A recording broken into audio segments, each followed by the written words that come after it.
अल्हम्दुलिल्लाहि रब्बिल आलमीन वस्सलातु वस्सलामु अला सय्यदिल मुरसलीन अम्मा बाद फ़अऊज़ु बिल्लाहि मिनश शैतानिर रजीम बिस्मिल्लाहिर रहमानिर रहीम अस्सलातु वस्सलामु अलैका या रसूलल्लाह व अला आलिका व अस्हाबिका या हबीबल्लाह अस्सलातु वस्सलामु अलैका या नबी अल्लाह ওয়ালা আলিকা ওয়া সাহাবিকা ইয়া নূর আল্লাহ।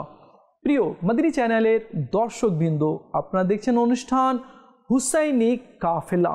আর এই অনুষ্ঠানে ইমামি আলী মাকাম যে কাফলা নিয়ে বের হয়েছিলেন কুফার দিকে, সে সম্পর্কে আমরা জানার চেষ্টা করছি। গত এপিসোডে আমরা ইমাম মুসলিম রাদিয়াল্লাহু তাআলা আনহু সম্পর্কে শুনেছিলাম कि तार साथे किरूप कुफाबासीरा आचरण करलो। और इब्ने जियाद इमाम मुस्लिम रादियाल्लाहु ताआला अन्हुके बंदी करे निल, आमरा ए पर्यन्त शुनेछिलाम। एखन तारपरे कि घटेछे तार सम्पर्के आमरा जानार चेष्टा करब, किन्तु आसुन आगे आमरा दरूद शरीफेर एकटी फजिलत श्रवण करी। रसूल आरबी सल्लल्लाहु आलैहि वसल्लम इरशाद करेछेन कि जे व्यक्ति आमार उपरे सकाले 10 बार एवं सन्ध्याय 10 बार दुरूद शरीफ पाठ करबे तो कियामतेर दिने आमी तार सुपारिश करब। सुबहानाल्लाह। आसुन आमरा नियत करे निই कि এখন থেকে আমরা অধিক হারে দুরূদ শরীফ পাঠ করব, যাতে করে মাহবুবে করিম সাল্লাল্লাহু আলাইহি ওয়াসাল্লামের সুপারিশ আমাদেরকে নসিব হয়ে যায়। সাল্লু আলাল হাবিব সাল্লাল্লাহু তাআলা আলা মুহাম্মদ সাল্লাল্লাহু আলাইহি ওয়াসাল্লাম। প্রিয় ইসলামী ভাইরা, দেখুন ইয়াজিদ एक तो इमाम अली मकाम सैयदना इमाम हसन मुजतबा रादियाल्लाहु ताआला अन्हु के प्लानिंग करे विष दिए हत्या करलो, शहीद करलो। एरपर से अहले बैतेर परिवारेर मध्य जारा रयेछे तादेर बैत निते से एकेबारे व्याकुल हये गेल कि यदि इनारा बैत करे नेয় आमार ताहले आरबेर सबाई गण्यमान्य लोकेरा आमार बैत ग्रहण करे नेবে। किन्तु इमाम अली मकाम রাদিয়াল্লাহু তাআলা আনহু बैत ग्रहण करलेन ना, कारण এই জন্য कि সে ফাসিক, সে ফাজির, সে মদ পানকারী, বেনামাজি, দুষ্ট, জালিম প্রকৃতির লোক। এই জন্য জালিমের হাতে ইমামি আলী মাকাম রাদিয়াল্লাহু তাআলা আনহু হাত দেবেন না, কেননা যদি হাত দিয়ে দেওয়া হয় তাহলে ইসলাম আর ইসলাম থাকবে না। তিনি হাত দিলেন না। তো আমরা শুনেছিলাম কি কুফাবাসীরা অনেক চিঠি লিখেছিল, প্রায় 150 চিঠি। तो তিনি ইমাম মুসলিম রাদিয়াল্লাহু তাআলা আনহুকে সেখানে পাঠিয়েছিলেন। তো কুফাবাসীরা প্রথমে তো বায়াত গ্রহণ করেছিল প্রায় 18,000-এর মতো, পরে তারা গদ্দারি করলো, বিশ্বাসঘাতকতা করলো, আর ইবনে জিয়াদ ইমাম মুসলিম রাদিয়াল্লাহু তাআলা আনহুকে বন্দী করে নিল, বন্দী করে নিজের কিলাতে রেখে দিল।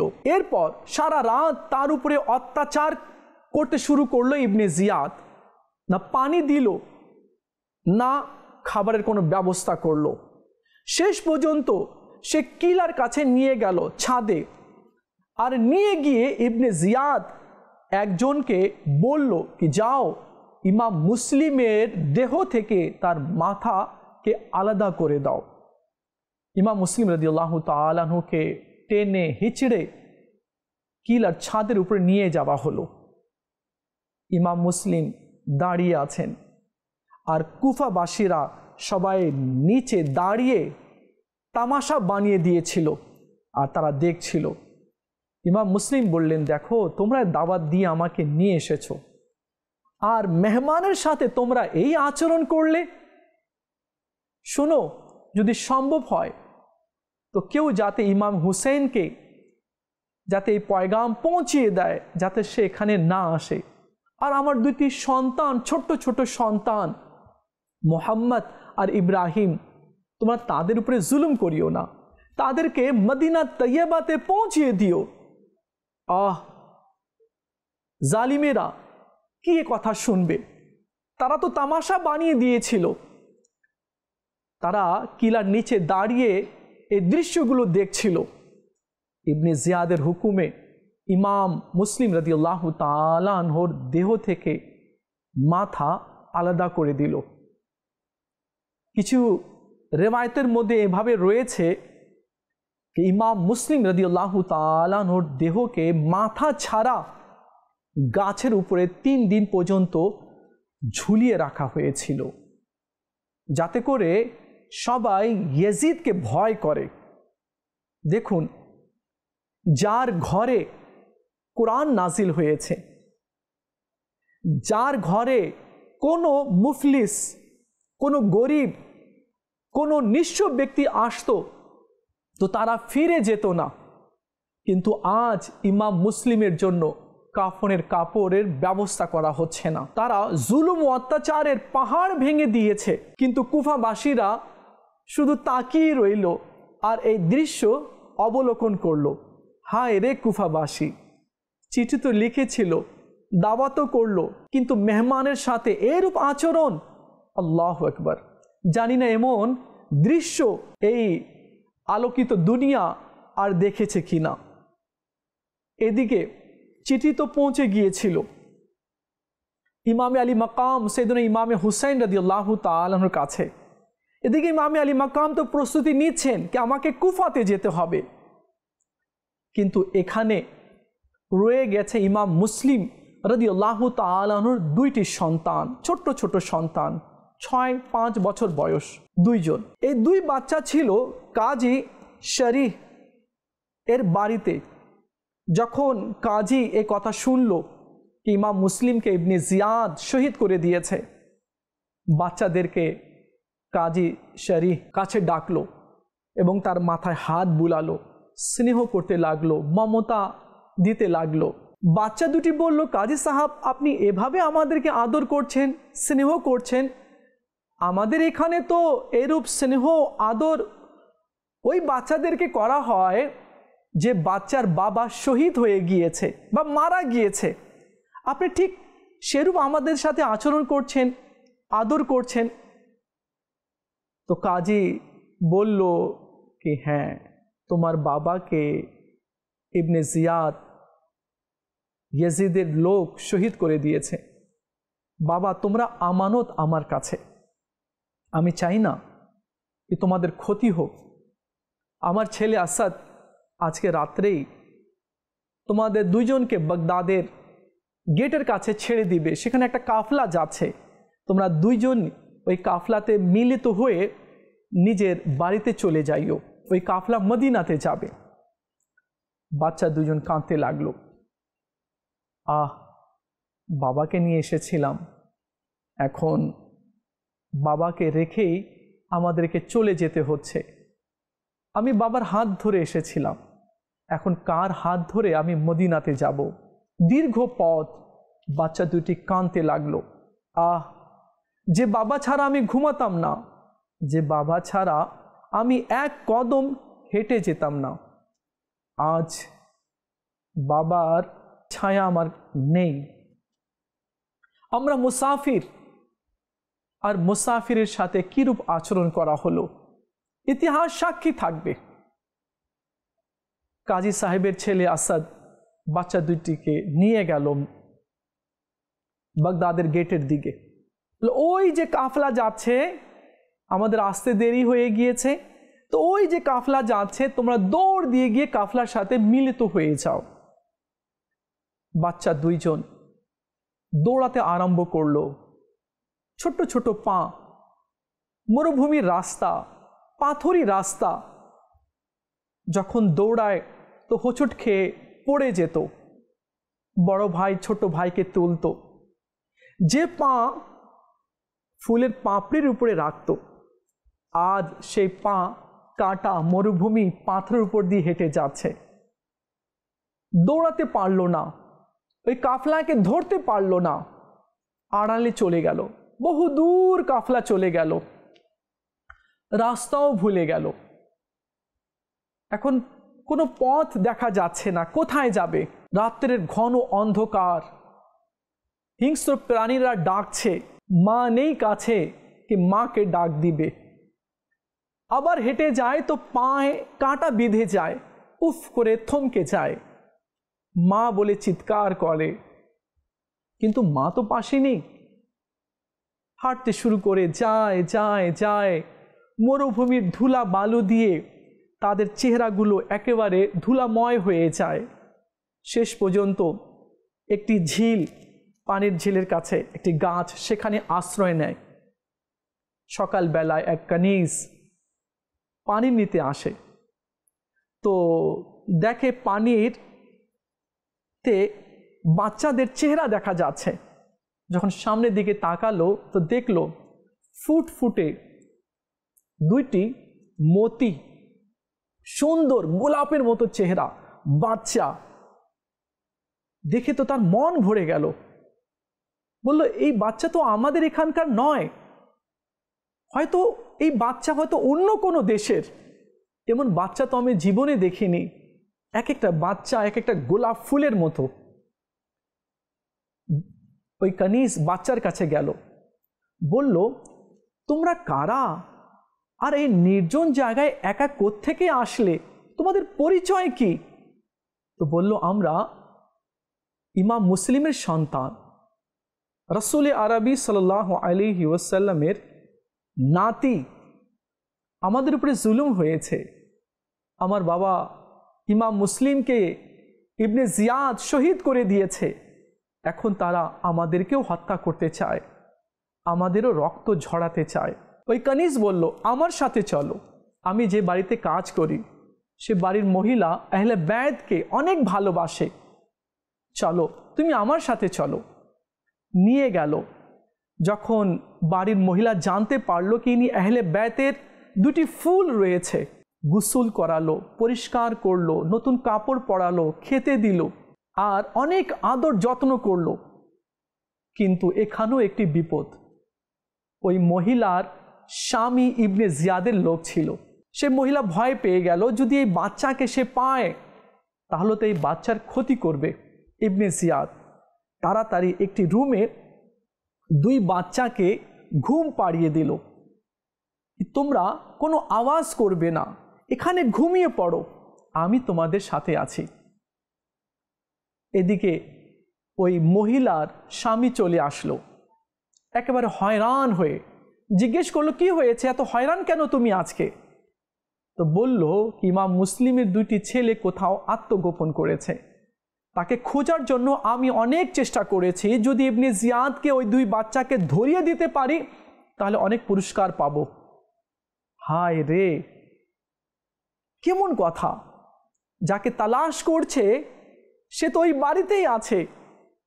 ওই মহিলার মনটা আনছান করতে লাগলো, ওই মহিলার হৃদয় ছটপট করতে লাগলো, মনে হচ্ছে কলিজাটা মুখে চলে আসবে, কোনো শব্দ পাচ্ছিল না। এমন মনে হচ্ছিল কি পাহাড় ভেঙে তার মাথাতে একেবারে পড়ে গিয়েছে, একেবারে ভীষণ পরীক্ষাতে সে পতিত হয়ে গেল। কি একটু মিস্টেক হলে এই জালিমের হাতে ওই দুইটি ফুলের মতো সন্তান গ্রেফতার হয়ে যাবে, বা ওই বাচ্চাও পরীক্ষার মধ্যে পড়ে যাবে। কি করা যায়? ওই মহিলার সেকেন্ডে সেকেন্ডে একেবারে হার্টবিটটা বেশি বেড়ে যাচ্ছে, কি এখন কি হবে। যাই হোক, ওই মহিলাটা তাড়াতাড়ি তার স্বামীকে ওই দুষ্ট লোকে তাড়াতাড়ি খাবার দিয়ে বলে, ঘুমিয়ে পড়ো, তুমি ক্লান্ত হয়ে গেছো, ঘুমিয়ে পড়ো তাড়াতাড়ি। সে ঘুমিয়ে পড়ল। রাত অতিবাহিত হচ্ছে। এদিকে হঠাৎ করে বড় ভাই কান্না করতে শুরু করলো। ইমাম মুসলিম রাদিয়াল্লাহু তাআলা আনহুর যে সন্তান ছিল মোহাম্মদ আর ইব্রাহিম, এক ভাই কান্না করতে লাগলো। দ্বিতীয় ভাই উঠে গেল, ভাই তুমি কেন কান্না করছো, কি হয়েছে? তো বড় ভাই বলল, আমি স্বপ্ন দেখেছি, আমি দেখলাম আমার বাবা ইমাম মুসলিম রাসূল আরবি সাল্লাল্লাহু আলাইহি ওয়াসাল্লামের কদমে বসে আছেন। রাসূল আরবি সাল্লাল্লাহু আলাইহি ওয়াসাল্লাম বলছেন, নানাজান বলছেন, হে মুসলিম, তোমার বাচ্চাকে রেখে আসলে, নিজের সাথে আনলে না? তো ইমাম মুসলিম বললেন, হে নানাজান, সকাল হতে হতেই বাচ্চারা আমাদের কাছে চলে আসবে, আর আপনার নুরানি হাত দিয়ে হাউজে কাউসারের জাম তারা পান করে নেবে। তো ছোট্ট ভাই বলতে লাগলো, বড় ভাই, আমি তো ওই একই স্বপ্ন দেখলাম, হয়তো আমাদের সময় খুব কম রয়েছে, হয়তো সকালের মুখও আমরা দেখতে পারবো না। দুই ভাই একের অপরকে ধরে কান্না করতে আরম্ভ করে দিল। এদিকে কান্নার আওয়াজ ওই মহিলার স্বামী শুনতে পারলো। এটা কোন আওয়াজ, কোত্থেকে আসছে, আমার বাড়িতে কে? মহিলাটি বলল, না না ঘুমাও, কেউ না, বাইরের হয়তো কোনো বাচ্চা, তুমি ঘুমিয়ে পড়ো। না, আমার ঘর থেকে আওয়াজ আসছে। সে যখন ভিতরে প্রবেশ করলো তো দেখলো দুটি বাচ্চা। জিজ্ঞেস করলো, তোমরা কারা, এখানে কিভাবে, কোত্থেকে এসেছো? ছোট বাচ্চা সব কথা বলে দিল। আমরা ইমাম মুসলিমের সন্তান, আমরা পথ ভুলে গিয়েছিলাম, তাই এখানে এসেছি। তখন সে জালিম দুষ্ট বলতে লাগলো, তোমাদেরকে তো সারা দিন আমি তালাশ করে একেবারে ক্লান্ত হয়ে পড়েছি, যদি তোমাকে ধরিয়ে দিতে পারি তাহলে ইবনে জিয়াদ আমাকে অনেক মাল দিবে, অনেক সম্পদ দিবে। তখন স্ত্রী বলল, এমন কথা বলিও না, এরা হচ্ছে আহলে বাইতের দুইটি ফুল, এরা জান্নাতের ফুল, এদেরকে কষ্ট দিও না, না হলে রাসূল আরবি সাল্লাল্লাহু আলাইহি ওয়াসাল্লামকে কিয়ামতের দিনে মুখ দেখাতে পারবো না।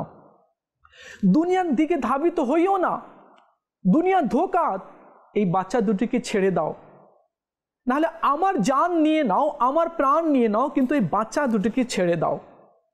সে দুনিয়ার লোভী ছিল, শয়তানের গোলাম সে ছিল। ওই মহিলাকে ধাক্কা দিয়ে বাচ্চা দুটিকে টেনে হিচড়ে ফুরাতের দিকে নিয়ে গেল, তরবারি বের করলো।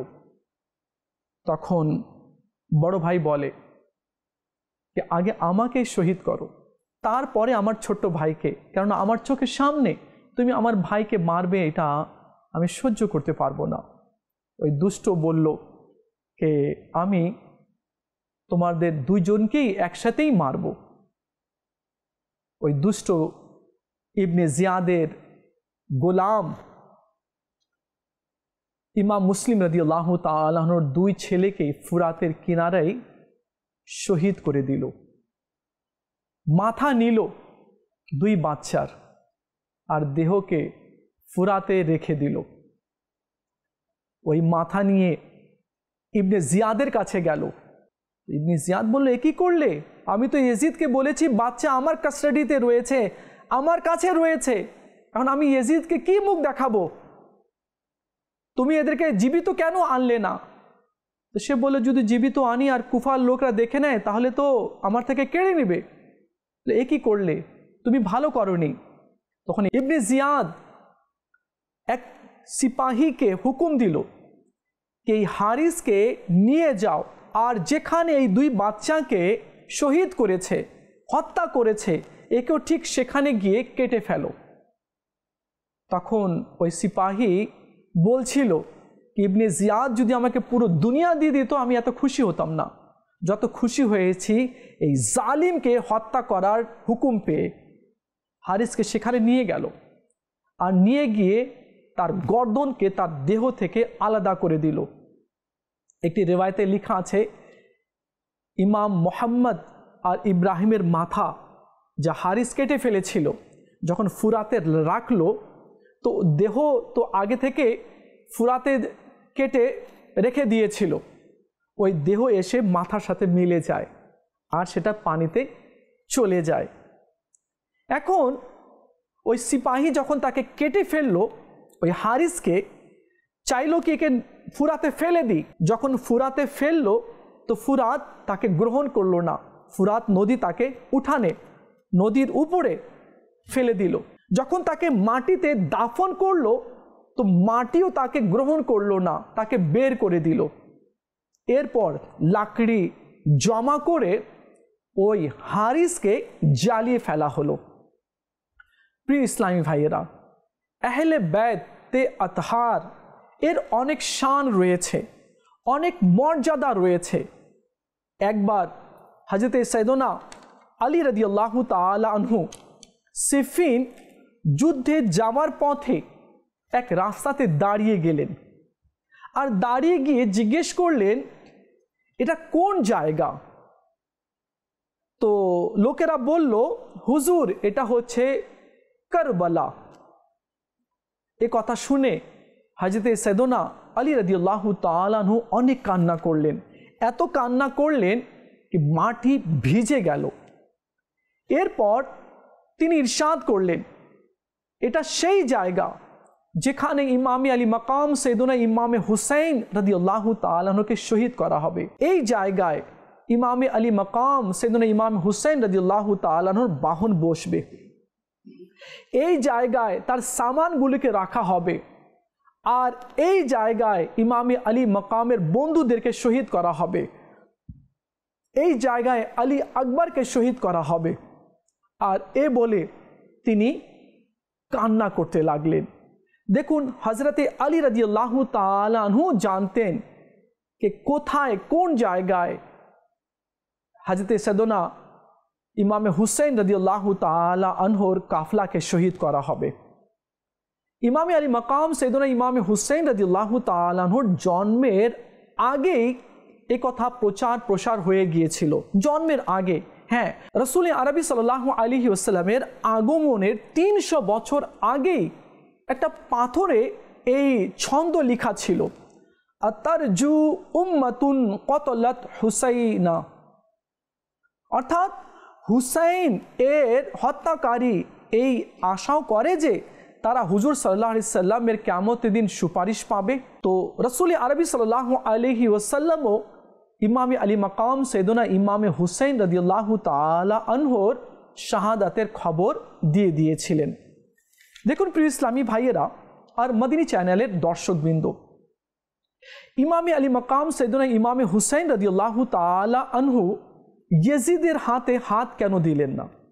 তিনি জানতেন যে এ দুষ্ট, এ সুন্নতকে বিকৃত করে দিচ্ছে, কোরআনের হুকুম আহকামকে সে অমান্য করছে। এই জালিমের যদি হাতে আমি হুসাইন হাত দিয়ে দিই তাহলে নানা জানের ইসলাম আর ইসলাম থাকবে না। কেননা তারা আদর্শ ছিল মক্কা, মদিনা এবং পুরো দুনিয়াবাসীর জন্য মডেল তারা ছিলেন। যারা মডেল, যারা কোরআন ও হাদিসের রহস্য জানে, যারা রাসূল আরবি সাল্লাল্লাহু আলাইহি ওয়াসাল্লামের কোলে বসে ইসলাম শিখেছে, কোরআন শিখেছে, হাদিস শিখেছে, দ্বীন শিখেছে, তারা কোরআনের পুঙ্খানুপুঙ্খানু বিষয়গুলো জানতেন। এই জন্য তারা কি করলেন? ইয়াজিদের হাতে হাত দেননি। কেননা ইয়াজিদ প্রকাশ্যে মদ পান করত আর গর্ববোধ করত, নর্তকীদেরকে নিয়ে গান বাজনায় লিপ্ত থাকত, জুয়া আর অন্যান্য গর্হিত কাজে সে লিপ্ত ছিল। তো একজন ইমাম আর যে রাসূল আরবি সাল্লাল্লাহু আলাইহি ওয়াসাল্লামের সন্তান, যারা দেখেছে কি জিবরিল আসছে কোরআন নিয়ে, যারা দেখেছে কি ইসলাম কিভাবে প্রচার হয়েছে আর ইসলাম প্রচার প্রসার করতে কত কষ্ট হয়েছে, কোরআনের হুকুম আহকাম নাফিজ তারা করতে দেখেছেন, তারা কিভাবে এক অন্যায় এবং জালিমের হাতে হাত দিতে পারে? তিনি বললেন, না, আমি ফাসিকের হাতে কখনো হাত দেব না, না হলে আমি কিয়ামতের দিনে রাসূল আরবি সাল্লাল্লাহু আলাইহি সাল্লাম নানা জানকে কি মুখ দেখাবো। তিনি হাত দিলেন না, মাথা দিয়ে দিলেন। পুরো পরিবারকে, বাচ্চাদেরকে, ভাতিজাকে, ভাগনাকে ইসলামের জন্য উৎসর্গ করে দিলেন, কিন্তু হাত দেননি। কেননা হাত দিলে উম্মতে মুহাম্মাদি গুমরাহ হয়ে যেত, ঘরে ঘরে ইবনে জিয়াদ, শিমার আর ইয়াজিদ পাওয়া যেত। এই কারণে তিনি হাত দেননি। আর ইমামে আলী মাকাম সৈয়দনা ইমামে হুসাইন রাদিয়াল্লাহু তাআলা আনহুর শান তো অনেক ঊর্ধ্বে রয়েছে, অনেক ঊর্ধ্বে রয়েছে। একটি রিওয়ায়াত এমন রয়েছে कि एक बार हसनैन करीमैन रदियल्लाहु ताला अनहुम কোথাও হারিয়ে গেলেন। রাসূল আরবি সাল্লাল্লাহু আলাইহি ওয়াসাল্লামকে বলা হলো, বাবা যান, হাসান হুসেনকে সকাল থেকে পাওয়া যাচ্ছে না। এমন সময় জিবরিল আলাইহিস সালাম আসলেন আর বললেন, ইয়া সৈয়দি, ইয়া রাসূলুল্লাহ সাল্লাল্লাহু আলাইহি ওয়াসাল্লাম, ফাতেমা রাদিয়াল্লাহু তাআলা আনহাকে বলে দিন যাতে চিন্তা না করে, হাসানैन করিমেনের হেফাজতের জন্য আল্লাহ তাআলা একটি ফেরেশতা নিয়োগ করে রেখেছে। অমুক জায়গায় উভয় ভাই ঘুমিয়ে আছেন। আমার নবী সেখানে গেলেন তো দেখলেন যে রাসূল আরবি সাল্লাল্লাহু আলাইহি ওয়াসাল্লাম ফেরেশতার পাখাতে ঘুমিয়ে আছে। ফেরেশতা একটা পাখা জমিনে আর একটা পাখা দিয়ে ছায়া করে রেখেছে। আমার নবী গেলেন, বাচ্চাকে বুকে তুলে নিলেন আর বললেন কি ফেরেশতারাও তোমাদেরকে ভালোবাসে। আর বাস্তবিকই যারা ইমাম হাসান আর হুসাইনকে ভালোবাসবে আল্লাহ তাআলা তাকে নিজের বন্ধু করে নেবে। আল্লাহ তাআলা আমাদেরকে আহলে বাইতের ভালোবাসা দান করুক। আল্লাহ তাআলা আমাদের সবাইকে আহলে বাইতের শান সম্পর্কে জানার তৌফিক দান করুক। আমরা আজীবন কৃতজ্ঞ আহলে বাইতের, এবং কিয়ামত পর্যন্ত যত উম্মতি আসবে তারা আহলে বাইতের কৃতজ্ঞ, হাসান হুসাইনের কৃতজ্ঞ। তারা কখনো হাসান হুসাইন আর আহলে বাইতের শুকরিয়া আদায় করে শেষ করতে পারবে না, কেননা তারা নিজে কুরবান হয়ে ইসলামকে আমাদের ঘর পর্যন্ত পৌঁছে দিয়েছেন। ইয়াজিদ যে কর্মকাণ্ড চালু করেছিল তা খুবই নিন্দনীয় ছিল। একটি রিওয়ায়েতে এমনও এসেছে কি ভাই বোনের সাথে বিবাহ জায়েজ করে দিয়েছিল, সে সাহাবাদেরকে মন্দ বলতো। তো এমন জঘন্য ব্যক্তির সাথে ইমামে আলী মাকাম ইমামে হুসাইন রাদিয়াল্লাহু তাআলা আনহু কখনো আপোষ করেননি। আর এই কারবালার ঘটনা আমাদেরকে অনেক কিছু শিখিয়ে যায়। সেটা এই হচ্ছে কি আমরা কখনো অন্যায়ের সঙ্গ দিব না, আমরা কখনো অন্যায়ের সাথে আমরা থাকব না, সব সময় আমরা হকের সাথে থাকব। ইমামে আলী মাকাম এটাই শিক্ষা দিয়ে গিয়েছেন। আল্লাহ তাআলা আমাদের সবাইকে হকের সাথে, সত্যবাদীদের সাথে থাকার তৌফিক দান করুক। প্রিয় ইসলামী ভাইরা, আপনারা দেখছেন অনুষ্ঠান হুসাইনি কাফলা। আর এই অনুষ্ঠানে আজকে আমরা ইমাম মুসলিম রাদিয়াল্লাহু তাআলা আনহুর দুই শাহজাদা মুহাম্মদ আর ইব্রাহিম রাদিয়াল্লাহু তাআলা আনহুম এর শাহাদাত সম্পর্কে আমরা শুনলাম। আগামী এপিসোডে আমরা ইমামে আলী মাকাম সৈয়দনা ইমামে হুসাইন রাদিয়াল্লাহু তাআলা আনহুর মক্কা থেকে কারবালা যে সফর, এই সফর সম্পর্কে আমরা জানার চেষ্টা করব। দেখা হবে আগামী পর্বে। ততক্ষণ ভালো থাকবেন আর মদিনী চ্যানেলের সঙ্গেই থাকবেন। সাল্লু আলাল হাবিব সাল্লাল্লাহু তাআলা আলা মুহাম্মদ সাল্লাল্লাহু আলাইহি ওয়াসাল্লাম।